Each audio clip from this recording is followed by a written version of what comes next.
Story time about how my boyfriend's best friend kissed me. Should I tell him? His best friend is a girl. Disclaimer, is not my story time, it's that I'm on Instagram. My boyfriend and I have only been dating for 2 weeks. 2 weeks. We actually met a couple of months ago on a dating app. We went on several dates over the course of 4 months, and after that he asked me to be his girlfriend. I said yes. While we were dating, I met a couple of his friends, one of them being his girl best friend, and she is bi, which I did know of. Okay, but here's the messed up thing. The day I met this girl, she was staring at me. Not just like staring at me a little bit, hardcore staring. She even told my boyfriend that I was so attractive that he needed to take care of me because she could snatch me up. And she said this in front of me. My boyfriend thought it was hilarious and just laughed at her. And to be honest with you, even though yes, she's a girl, she made me feel extremely uncomfortable. She would always compliment my body in front of everybody. She would comment on how my boobs are so big. We all went to the beach one time, and she said, I quote, "If your bikini top pops off, I don't mind, girl." I did not laugh. She even went up behind me and tried to untie my bikini. My boyfriend thought it was so funny. Part 2 is story time about how my boyfriend's best friend kissed me. Should I tell him? And she's a girl. Disclaimer, is not my story time, it's not on Instagram. When she tried to untie my bikini top, I got really upset. I yelled at her, but my boyfriend thought it was funny. When my boyfriend and I got back to his apartment, I told him that his best friend made me really uncomfortable. And he said, "You're being so stupid, she's just a girl." I said that didn't matter because she always made comments about my physical appearance and how she was going to steal me from him. He promised he would talk to her and tell her to lay off, but this did the exact opposite. The next day I get a DM from her saying, "So I heard I make you feel uncomfortable?" I didn't respond to that and I showed it to my boyfriend. My boyfriend just said, "Don't worry about it, just ignore her." Then she sent another message saying, "I'm sorry if I intimidate you." I was so upset that I replied saying, "You definitely don't intimidate me. You constantly objectify me and that's completely unacceptable." Then she sent me a poop emoji. And that was it. The next time I saw her, I purposely did not even look her way. This was at a party and there were tons of people, but she managed to follow me around the whole night and asked me why I wasn't talking to her. Finally, she grabbed me and kissed me. Part 3 is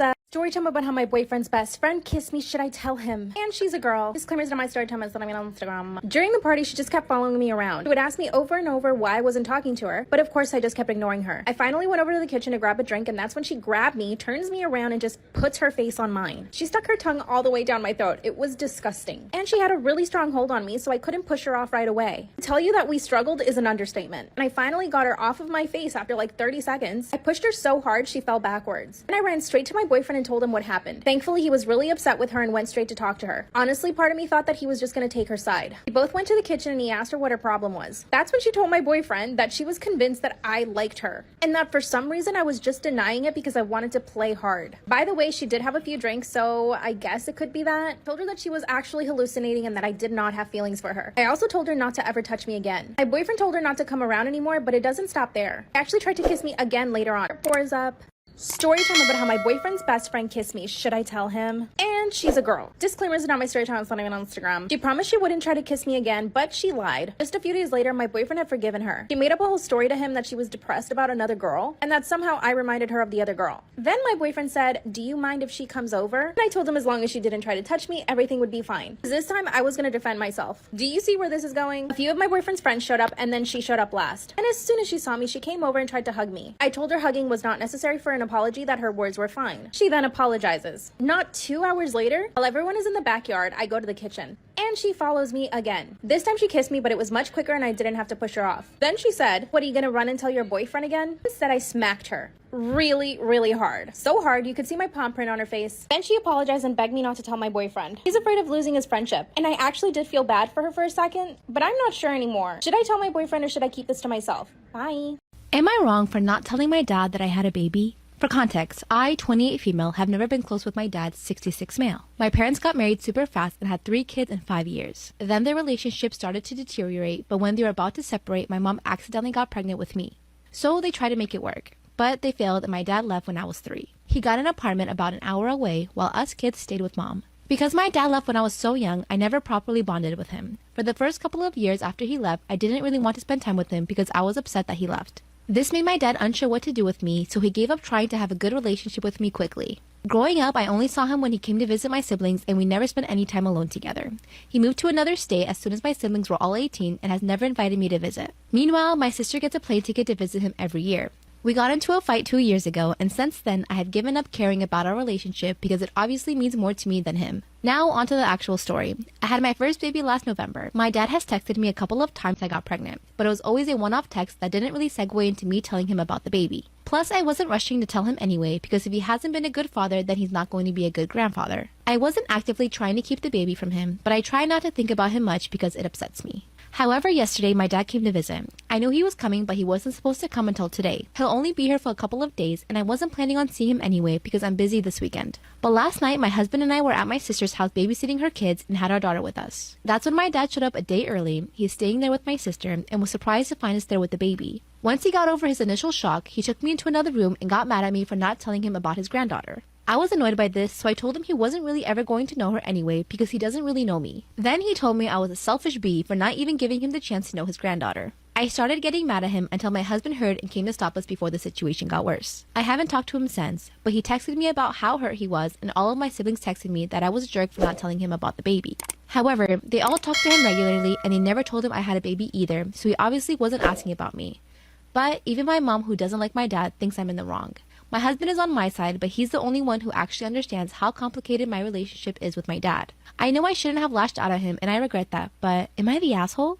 Story time about how I stole my mom's boyfriend. I'm 25 years old, and my mom just turned 40. She was 15 years old when she had me, so she was a really young mom. So obviously when my mom and dad were teenagers, they got pregnant with me. My mom hadn't even graduated from high school when she had me. My dad at the time, though, was in college, so he was a lot older than her. Obviously, looking back at their relationship, I think it was totally inappropriate. I've never said this to my dad, but I'm definitely open about it with my mom. Luckily, my grandparents stepped in and helped them financially. So I grew up in a really nice house going to a good school. The problem is that my parents basically had to do whatever my grandparents wanted them to. So my dad really hated my mom's parents. When I turned 13, my parents got divorced. My dad basically told my mom that he did not want to be in this relationship anymore. He was sick of her parents and that he didn't even want to live in the city we were living in. This was really hard for me, but it was even harder for my mom. She was left alone raising me while my dad went and partied. He was reliving his youth again, but this time the way he wanted it to be. I truly believe this, but my mom denies it. I think she started harboring resent for me. The fact that she had to stay home with me and take care of me. She wanted to go out with guys and drink and party, but I was always in the way. Part 2 is story time about how I stole my mom's boyfriend. I knew my mom resented me for having to take care of me instead of being able to go out with their friends and date men. When I turned 15, things started getting really difficult between me and my mom. My dad went off to New York, completely abandoned me and my mom, and went to live his dream. He wanted to be an actor, and he actually started getting successful at it. The good thing is he started sending my mom a lot of money. This meant my grandparents weren't having to pay for everything, and it allowed my mom financial freedom from them, which meant she could do whatever she wanted. So instead of staying home with me, my mom decided to start going out. This actually made me really happy. This allowed us to have some space from each other, and she was able to go and have fun. Our relationship got a lot better because my mom was just happier. She even got a new boyfriend. My grandparents hated it, but she was so much happier. Fast forward 10 years later. My mom and I are very close and we still live together. 2 weeks before my 25th birthday, my boyfriend broke up with me. I caught him cheating on me with my best friend, which is a whole other story time, so if you guys want to hear that one, let me know. By the way, this is not my story time, it's sending me on Instagram. My mom just started dating a new guy. This new guy was my age. Every time he would come over to be with my mom, he and I would just stare at each other. Part 3 is up. Story time about how I stole my mom's boyfriend. Every time my mom's boyfriend would come over to visit her, he and I would just stare at each other. Like I said, he was my age, and he and I got along really well. Now, nothing happened, and it's not like I was trying to do anything. My mom would talk about him all the time, and I would tell her how happy I was for her, because I really was. But before you jump into the comments to criticize me, remember that my boyfriend had just broken up with me because I caught him cheating with my best friend. It was a struggle to get out of bed every single day. I thought I was gonna marry this man. My mom had an upcoming work trip, and I knew that I was gonna be alone. I told her that I was afraid of being alone, and she said, well, I can have my boyfriend come over and take you out to dinner one day. I said, sure. Obviously not thinking anything would ever come of it. So one day he asked me if I wanted to go to dinner and I said yes. We were at dinner for like 4 hours and it felt like a first date. We talked about so much stuff and we had so much in common. We ended up having too many drinks and we both got a little drunk. And when we got in his car, we started making out. Then we went to my house and made out some more. And then we did the dirty. This only happened 2 days ago. Let me clarify, I don't want him. I want him to be with my mom. But now he's telling me that he wants to be with me and my mom. He's asking me to basically not tell my mom that we're hooking up. He wants to stay with her. What should I do?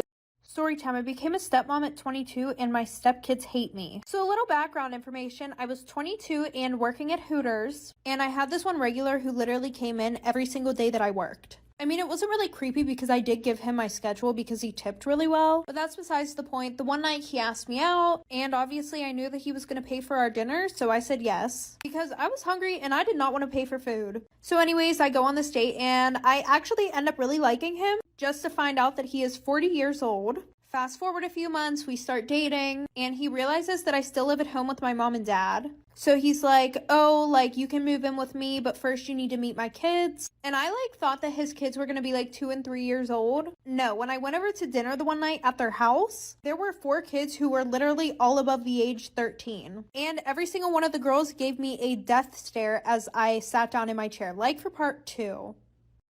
Part 2 about how I became a stepmom at 22 and my stepkids hate me. So like I said, we're all sitting down in the dining room and there's 4 kids. There's 1 boy, 3 girls. The one boy is 14 and all the other girls are 15, 16, and 19. And we're gonna call my boyfriend James. James is like, okay, well, I'm gonna go back to the kitchen and finish cooking. You guys should bond a little bit. So he leaves me alone with these little fucking roaches, and they just start firing shots at me. They're like, you're a gold digger, aren't you? Don't worry, my dad will never marry you, so you're not gonna get any of his money. So after that, I told James that they need to warm up to me a little bit more before I move in. So for the next month, we would try to plan things with the kids. But anytime that I was going to be there, every single one of them would be like, we're not going, we hate her. Eventually, James just kind of said fuck it, and he asked me to marry him. So I moved in, and then a week later, we got married. His kids didn't show up to the wedding, and James had to go on a work trip. So I was moving some of my stuff into the house from the car, and the kids fucking locked me out of the house. This has all been within the span of 5 months. What should I do? Am I wrong for telling my sister her rainbow baby isn't special? I, 27 female, have a set of twins, Ben and Betty. They just turned 6. My sister, 32 female, has Connor, who is 4. My sister and her husband lost their first baby due to SIDS. It was devastating for the whole family, and I was behind my sister 100% of the way. I couldn't imagine what it was like. Anyway, when she found out she was pregnant with Connor, we were all excited. The pregnancy went well, and Connor got a good bill of health. I love my sister and I love my nephew, but my sister is convinced that because he's her rainbow baby, that means he can do whatever he wants. Connor is incredibly spoiled and a brat. He throws fits to get his way, hits, kicks, cries, whatever it takes. My sister and her husband give him no discipline. He's their rainbow baby, so that is their excuse for his bad behavior. Their lives are to serve for whatever Connor wants. My twins just turned 6 and we had a small party for them. Everyone was having a good time except for Connor. He wanted cake, didn't like the games, wanted to watch TV, wanted ice cream now, didn't want other kids to touch him, and etc. Basically, the whole party, Connor threw a tantrum. The final straw came at present time. My husband went to get the gifts out of the living room only to find Connor had ripped nearly all of them open. My sister made excuses saying he was just excited and wanted to play with my kids' new toys. I lost it. I told her that Connor isn't special, that he's a brat and he's been ruining the party since he got here. My sister immediately went on that he's her rainbow baby and he didn't mean it and maybe I should have put the presents where he couldn't get to them. They were in the living room and the party was outside. No one was inside. I lost my temper. I know I did. This was my kid's party though. I said some nasty things to her. I told her that Connor isn't a baby anymore and he's not special and she's raising a self-centered brat who will grow up to be a self-centered adult. She left the party and then my parents called. They said they understood my frustrations and everything about the situation. Then they said they still feel like I should apologize to my sister. Why? Because I have 2 healthy kids while she lost 1 and she's still having to deal with it? I told them no, my sister should apologize for how her son acted at the party.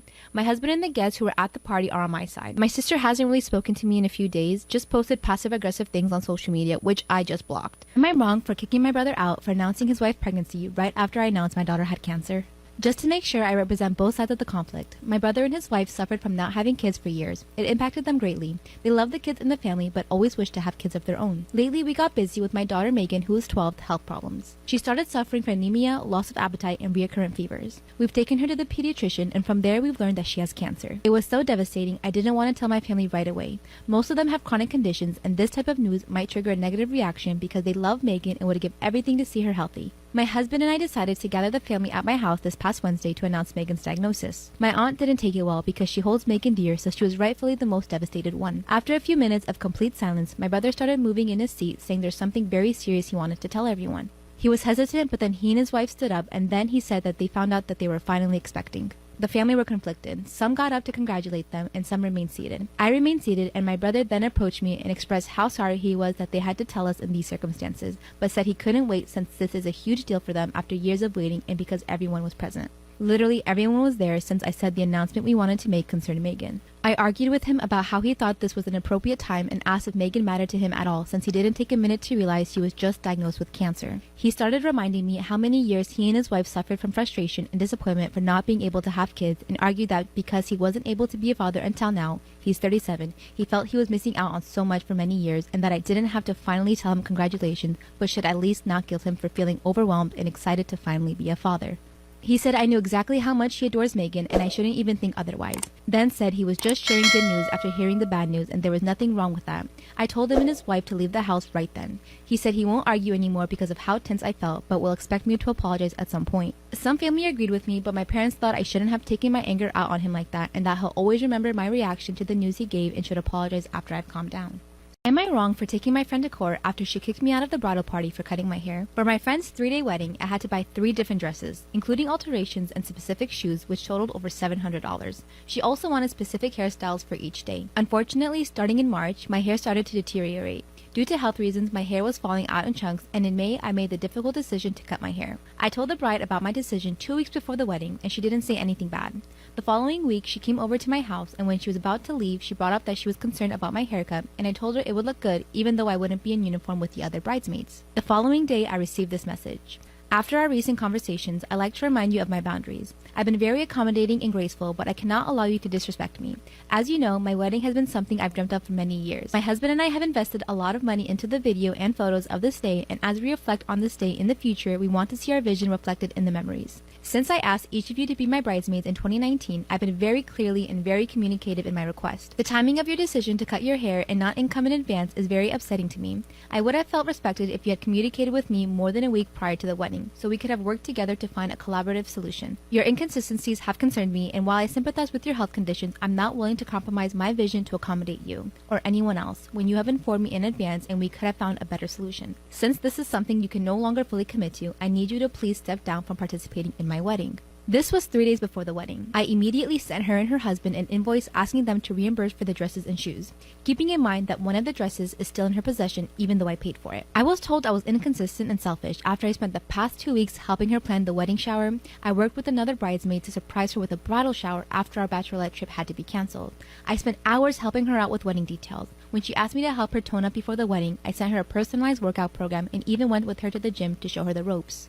When I agreed to be her bridesmaid, I was more than willing to oblige with what she asked, even if at times it was a lot of time and money. So, am I wrong for taking her to court because she kicked me out for cutting my hair? Story time about how I'm hooking up with my boss's husband. Disclaimer, this is not my story time. I repeat, this is not my story time. It was something on Instagram. Let's get this out of the way. Yes, I'm a homewrecker. Am I proud of it? No, but just hear me out. A few years ago, I had moved to a new city and didn't have any friends at all. My goal was to get a job and make some new friends. Luckily, I got a job right away. After working there for a few weeks, I noticed that my boss would get really jealous anytime her husband would come into the store. Here's the reason why. Her husband is super attractive. He's like way more attractive than she is. Anyway, there were a bunch of girls that worked at the store. I wasn't the only one, but it was like some kind of unspoken rule that you never spoke to the boss's husband. After a month of working there, I would avoid him at all cost. But here's the thing, he actually would go out of his way to come say hi to me. At first I thought this was flattering, but then I realized I could be playing with fire. So I decided to be really cold towards him. Well, this didn't work because it actually made him want to talk to me even more. A few days later, I get a text from an unknown number. Can you guess who it is? Yep, it's my boss's husband. In the message, he basically said that if he had done anything wrong to let him know because he didn't want me to feel uncomfortable around him. That's when I told him that none of the girls at the store were allowed to talk to him or even make eye contact with him.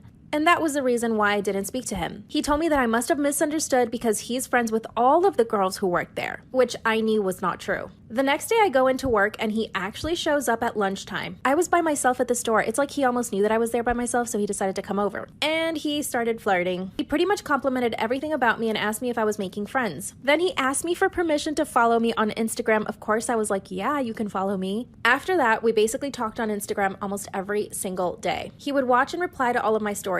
One time I posted a story of me having dinner with some guy, and he replied right away and asked me if I was on a date. I said yes. Then he told me that he was actually jealous. I didn't know how to reply, so I just said LOL. Then he said, what are we gonna do about this? I told him probably nothing because his wife would get upset. Then he said, I've got my ways, don't worry. He asked me to go to the movies and we went, and we basically made out the entire time. After the movie, we sat in his car and he told me that he hated his wife and that he was planning on divorcing her. He was even crying. I mean, I had to believe him. He asked me to keep everything secret, and of course I said yes. I mean, I didn't want to lose my job. This went on for 2 months. One day he calls me and tells me that his wife actually read our messages. Part 2 is up. My boss's husband, aka the guy I'm having an affair with, he calls me up to tell me that she actually saw the text messages between us. Disclaimer, this is not my story time. It was sent to me on Instagram. I repeat, this is not my story time. Luckily, he did not save my number under my name. So basically, she saw messages between him and some other girl. He was really freaking out. But that's when I told him this is your way out. According to him, he hated his wife. So I told him this is perfect, just ask her for a divorce. That's when he told me there was no way he would ever divorce her. He told me that she was the only one who made money in the relationship and that if they ever got divorced, she would leave him nothing. He also told me that he was no longer attracted to her, but that the money was just too good and he had to stay in the relationship. At that point, I started feeling really bad. I was under the impression that he absolutely hated her and that she was terrible towards him, but apparently not. Thankfully, she didn't know it was me the one that was messaging him. He actually made up a a lie and told her it was some girl from Instagram that he met. When I showed up to work later that day, my boss was in a really bad mood, and I knew why. Suddenly, she tells all of us girls to pull out our phones and open our text messages. My stomach dropped because stupid me had not deleted all the messages. She started going one by one checking everyone's phone, but luckily I was able to delete everything by the time she got to mine. That's when she told us all to go home. As soon as I got in my car, I decided to call him. I told him what had happened and he told me that everything should be under control and that she believes what he said. He asked me if we could meet up and I said yes. I just couldn't resist the temptation. A few days later, I came into work early by mistake. I find him talking to one of the other girls. When he saw me, he literally backed away from her. I instantly got upset and realized that he had probably been having affairs with a bunch of the other girls. I decided to confront the girl that he was talking to and she told me the truth. They had been having an affair for a year now and that he had probably had affairs with all the girls that worked there. No wonder my boss was so paranoid. When I asked him about it, he totally denied it. I kind of want to tell my boss now and just confess everything, but I'd risk losing my job, which pays really well and I actually love. I'm hoping you guys can tell me what to do. Help me. As much as it pains me to say this, before my daughter turned 17, I didn't feel any love for her. I didn't even like her, really. She certainly thought I did, but on the inside, I just couldn't feel anything but annoyance towards her. She was very manipulative and needed constant attention. I know that this is a common feeling in parents, but I feel so ashamed to actually say it out loud. Two particularly traumatic instances for me were one, where I was going through an extremely tough time and she wasn't there for me. She never gave me support or comfort that I needed, and there is no worse feeling than being betrayed by family. She was a teenager and old enough to know better. And two, there was a period when she was really pestering me to take her to a psychologist, and one time I caught her forcing herself to throw up. I didn't know what to do and felt completely helpless. She's 18 now and lots better. She almost never complains about anything and is always there when I need a shoulder to cry on. My two older children were visiting last night and we were discussing family memories. And while we were joking, I mentioned in passing to her, "You really fucked me up good." She asked what I meant and I told her about the two incidents I mentioned before. She got quiet and eventually said, "You know, I really needed your help back then and you just wouldn't." I told her that I needed her help too, but she came back with, "I'm your daughter." I told her, "Yes, and I'm your mother. What's your point?" She ended up going home with her older sister and she won't return any of my calls. Her older sister called and told me that I had really hurt her last night and that I needed to apologize. I personally don't feel like I owe my daughter anything. She abused me her whole life. Am I the asshole for not wanting my fiance's parents to move in next door? My fiance and I live in a duplex that I inherited from my late aunt. My aunt was wheelchair bound, so her unit was renovated to be wheelchair accessible. The unit my fiance and I live in do not have the same accommodations. My brother's partner is disabled and uses a wheelchair. While they're renting a wheelchair-friendly apartment, their landlord has decided to raise the rent next year by a significant amount. It will put a serious strain on their finances. I told my brother they can move in my aunt's place when their lease is over. We agreed I would charge a token amount for rent and my brother would help me with maintenance. A few days ago, my fiance told me that his father had been diagnosed with cancer. Am I the asshole for not wanting my fiance's parents to move in next door? A few days ago, my fiance told me that his father had been diagnosed with cancer. While thankfully it's not terminal, he does need to undergo chemo for a while. My fiance asked me if his parents could move in next door since we live near the hospital and they currently live 2 hours away. I told my fiance I was fine with his parents moving into our unit with us, but I'm not going back on my agreement with my brother and brother-in-law. He said this wasn't a feasible solution. He argued that my brother can wait another year or so to move in and his dad needs treatment soon. They can renew their lease and I can help them with rent. My in-laws are well off and can afford to rent a place that fits their needs.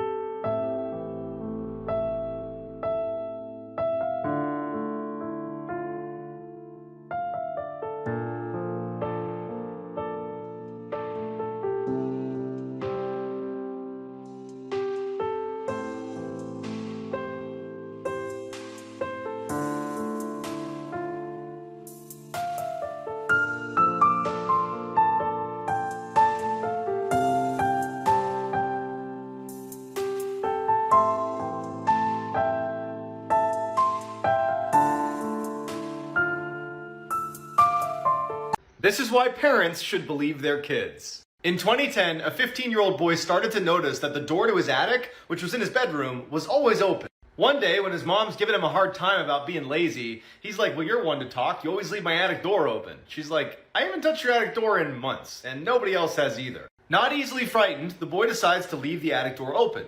And so he's laying in bed, and he kind of looks over at the door, and standing in the door frame is a figure staring right at him.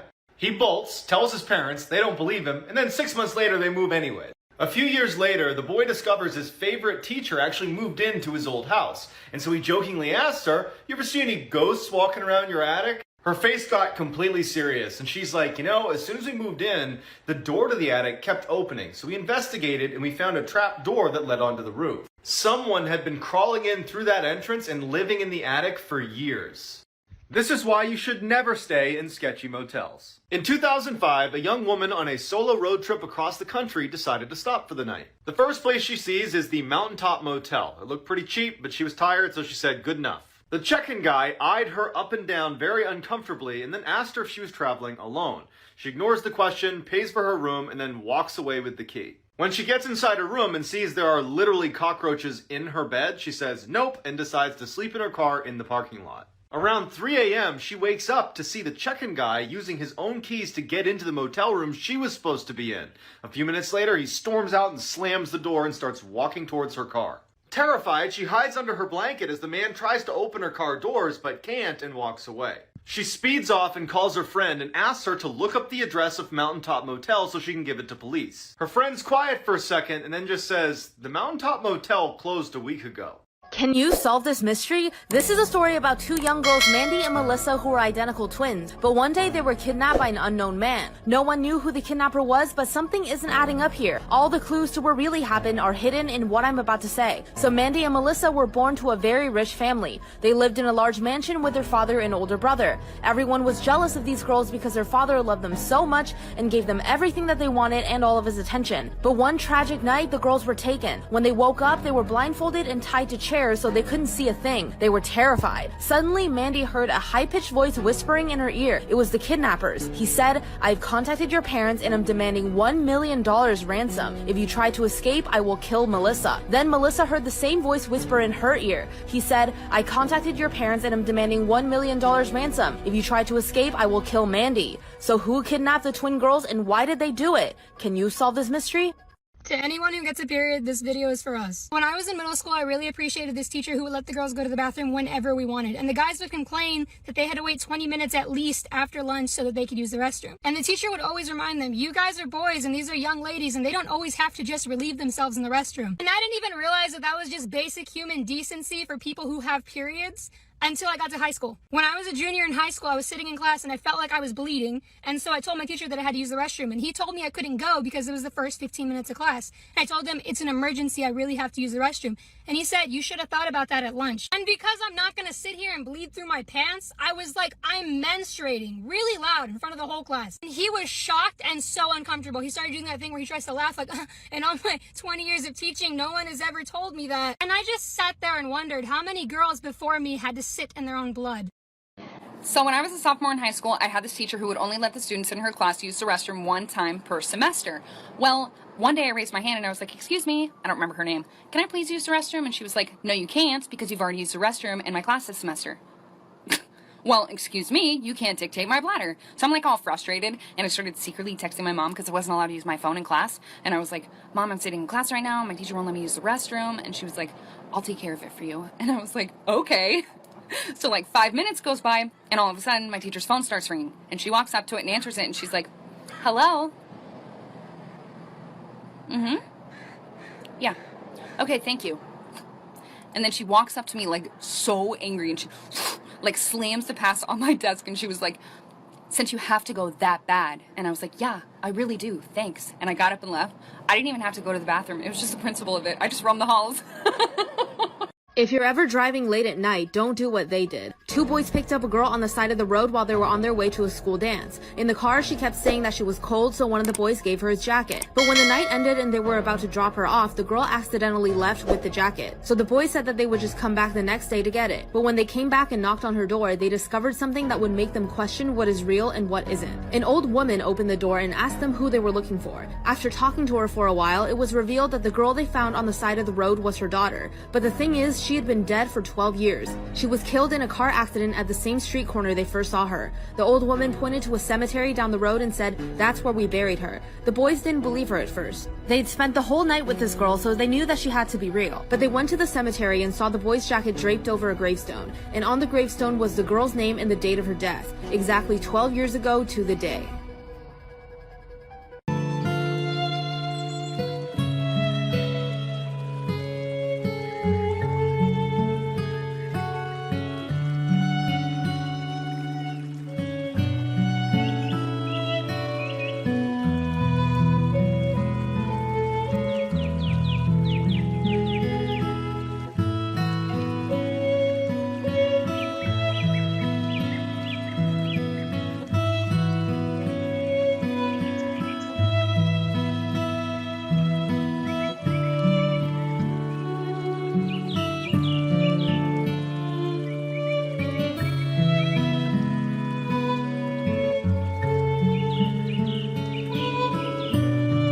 If you're ever driving late at night, don't do what they did. One night, a boy and his friend were on their way to a school dance when they saw a girl on the side of the road looking lost. They stopped the car and asked if she needed a ride, and she asked them to take her home. They said that they were going to a school dance and asked if she wanted to come too. She agreed. But these boys wouldn't know yet that this girl was not an average hitchhiker. So they all got in the car and the girl sat in the back seat. After a while, the girl would constantly say that she was cold, so one of the boys gave her his jacket. They got to the dance and things were pretty normal, but what happened after would make the boys question reality. When the night was almost over, it was finally time to take the girl home. When they almost arrived, the girl told them where she lived but told them to drop her off close by so she can walk the rest of the way. So that's what they did. But after the girl walked away, the boy who let her borrow his jacket realized that he never asked for his jacket back. His friend said that they could just come back tomorrow for it. The next morning, they came back expecting to get the jacket and leave, but things were not so simple. They came up to the girl's house and knocked on the door, but they were shocked at what they discovered as soon as the door opened. Follow for part 2. If you're alone right now, don't watch this video. In the winter of 2018, a man who was living alone in the mountains wakes up to find a red ball sitting on his front yard. He assumed the only neighbor he had must have kids, and so he kicks the ball over the fence, goes inside, doesn't think anything of it. That night, he wakes up to the sound of kids laughing outside of his window. He goes outside to check on them because it's the middle of the night, and there's no kids anywhere, but that red ball is back on his property. So he picks it up, brings it in his house, and goes back to bed. The next morning, he goes over to his neighbor's house to let them know that their kids were out in his yard in the middle of the night. But it turns out his neighbor is just some old man who lives alone, and there aren't any kids anywhere in the area. That night, he wakes up again to the sound of kids on his property, and when he looks outside, there's no kids, but that red ball is back on his property. Panicked, he runs downstairs to make sure the one he brought in is still inside, and it's gone. He checked every window and door, and everything was still locked. It didn't make any sense. He decides to look out the window one more time, and off in the distance is some weird stiff figure watching him. If anyone's wanting to know how to get revenge on someone who spread rumors about you, listen to this story and it may come in handy. So I had a friend that we can call Miranda who was obsessed with me. I was genuinely friends with her, but she would never give me a break. I could not get a breather from her at any point in time. Everywhere I went, she went. And this girl would actually get so upset with me anytime I would go over to another friend's house. I knew she was really insecure and just trying to get attention, so I tried to be patient with her. However, one day I just could not take it anymore. I got into a massive fight with her over how overprotective she is. I literally said, "You are a stage 5 clinger." And in response, this girl ended up joining my basketball and softball team, which I've been on for forever. She told her mom that I was bullying her, which was a complete lie, but then her mom went to the coaches. She got me kicked off the team and then continued to spread rumors about me. I ended up losing my best friends and even my boyfriend over the rumors that she spread about me. So that's when I decided to get revenge. So I decided that I was going to send her over an apology gift with makeup in it, which was a mix of drugstore items and poison ivy. This is why you should not listen to your teacher. Once something terrifying happened to Sophia when she got to school. She went to class as usual when her teacher burst into the room and said, "Sophia, I have some bad news." She was shocked and embarrassed to be called out like that in front of her whole class. Her teacher then said, "Get your things. I just got off the phone with your father. He said your mom was in a horrible accident and he's gonna pick you up now and take you to the hospital." Sophia instantly froze in horror. She tried to explain, but her teacher kept interrupting her. "Why are you just standing around? Get your things now." But Sophia wouldn't move. She knew something wasn't right. She said, "I don't have a father. He passed away long ago and I never got to meet him. I was raised by a single mother all my life." To this day, Sophia still doesn't know who that man was claiming to be her father and what he planned to do if she had gone with him.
Asshole for not wanting to be my sister's bridesmaid. Disclaimer, this is not my story. My female 17 sister, female 24, is going to marry her fiance in 3 months, and she asked me and my 2 other sisters to be bridesmaids, but I declined. I would love to, but her wedding is going to be ridiculous and I don't want to look like a clown. She and her girlfriend are lesbian and they want a pride-inspired wedding. It's their wedding, but they could at least be a little classy. They're planning to make the bridesmaid dresses rainbow-themed. I think that's awful and not classy at all. A rainbow dress sounds like a clown dress and not a wedding one, and I don't want people to look at me and laugh. I told this all to my sister, and she went off on me, calling me all kinds of names, including that I'm homophobic, and said that I always hated her. Her fiance also called me and then yelled at me, and she uninvited me to the wedding. I think it's really stupid because I'm not against her marrying another girl, it's just her wedding is going to be ridiculous. I get that they want to honor pride, but they could be classy about the wedding and then be proud of being lesbian another day. Am I the asshole for forcing my husband to fly back to Greece to get our toddler's teddy bear that he left behind on purpose? Disclaimer, this is not my story. My son has a teddy bear that he's very attached to. Since he takes it everywhere, it's not in the best shape, and my husband has tried buying him a new one, but he still prefers the old one. I flew home from Greece 2 days earlier than my son and my husband. When they got here, my son kept asking for his bear, but I couldn't find it, so I asked my husband where it was. He told me he had left it there because he bought our son a new one that he liked more. I thought he was joking since our son will always play with the new teddy bear but go back to the old one. I told him to go back to Greece and get it, but he laughed me off and said he would get it in 2 weeks as that's when he plans on going back. We argued because I told him I was being serious and he needed to go back immediately. He said I was being ridiculous and this was why our son was so attached to the teddy bear. When it was time for our son to go to bed, he wouldn't stop crying because he couldn't find his bear. So I said that he needed to go and get it again and I wouldn't drop it until he agreed to go. Am I the asshole? Am I the asshole for calling my best friend dumb for marrying for love? Disclaimer, this is not my story.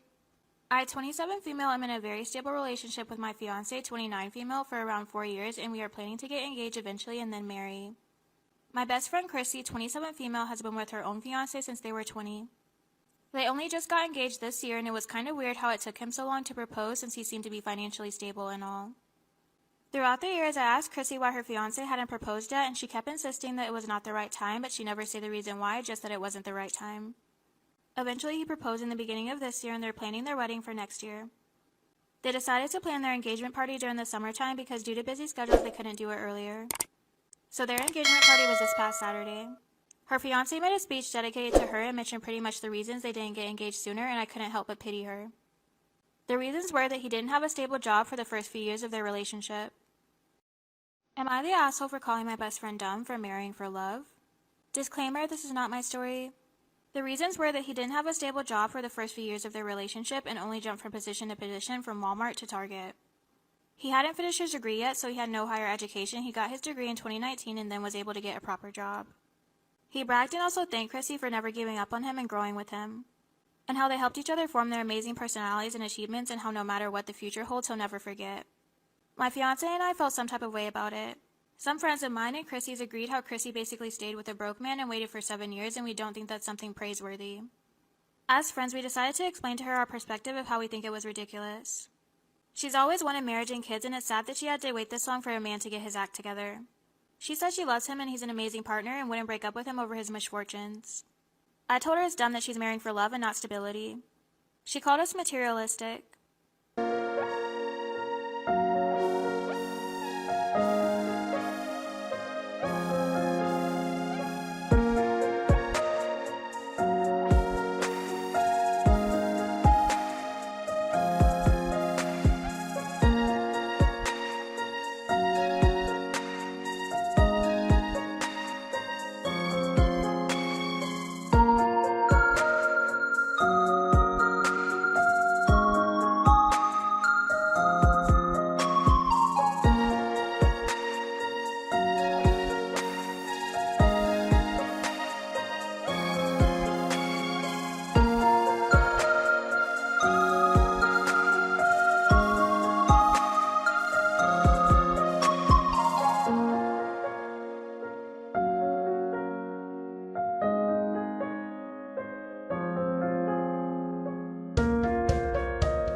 Am I the asshole for leaving my in-laws' house with my daughter after she told me she was feeling uncomfortable? I, male 37, have been with my fiance, female 37, for 2 years. We're getting married soon, and I've only met her family a couple of times. My daughter Judy, female 16, has never met them till very recently, where they hosted dinner to celebrate 4th of July, and that's when they met her for the first time. Judy has a visible burn scar on her forehead. It was due to an accident she was in when she was 9 years old. She used to be incredibly insecure about it, to the point where I was forced to homeschool her, and it was hard trying to deal with and navigate through this rough time. Now she's doing a lot better, though some comments can really cause her to become stressed out and anxious. My fiance knows all that and respects it. Before we went to her parents' house, I asked her to tell them about Judy and her struggle and get to try and not say anything negative about it or possibly mention it. She said she would guarantee no one will say anything. We got to the event and they talked to Judy and she slowly warmed up to them. Everything was going well till it was dinner time. My future mother-in-law looked at Judy while she was eating and pointed at her scar, basically asking questions about it, which made Judy lose her appetite and start to get uncomfortable. Am I the asshole for leaving my in-laws' house with my daughter after she told me she was feeling uncomfortable? I kept sending my fiance and her mom signs to knock it off, but to no avail. Finally, my future mother-in-law then brought up the wedding and asked my fiance if it'd be possible to Photoshop the scar out of any wedding photos that will have Judy in them, just in case they distract viewers. I was dumbfounded. Fiance said nothing, just stared casually while nodding. I looked at Judy and it was clear this got to her. I leaned closer and asked if she was feeling uncomfortable and that we could leave if the answer was yes. She took her time, then nodded and said, "Yes, I'm feeling uncomfortable right now." I got up and told her to get ready because we were leaving. My fiance, her mom, and the family started insisting we finish dinner and stay, but I refused. I took Judy and got in the car and left before even talking to my fiance. Obviously, she was pissed. She called and was angry, talking about how I disrespected her parents by taking Judy and leaving in the middle of dinner and not even saying goodbye. I told her that Judy was feeling uncomfortable with her mom's comments and questions. She said Judy overreacted and is in need to go back to therapy if a simple mention of her scar caused her to react that way. I got tired of arguing and asked her to give us some time, but she went on me and said that I have no respect for her and her family and that what I did was irrational, and now she won't speak to me till I clear things up with her family after ruining their celebratory dinner.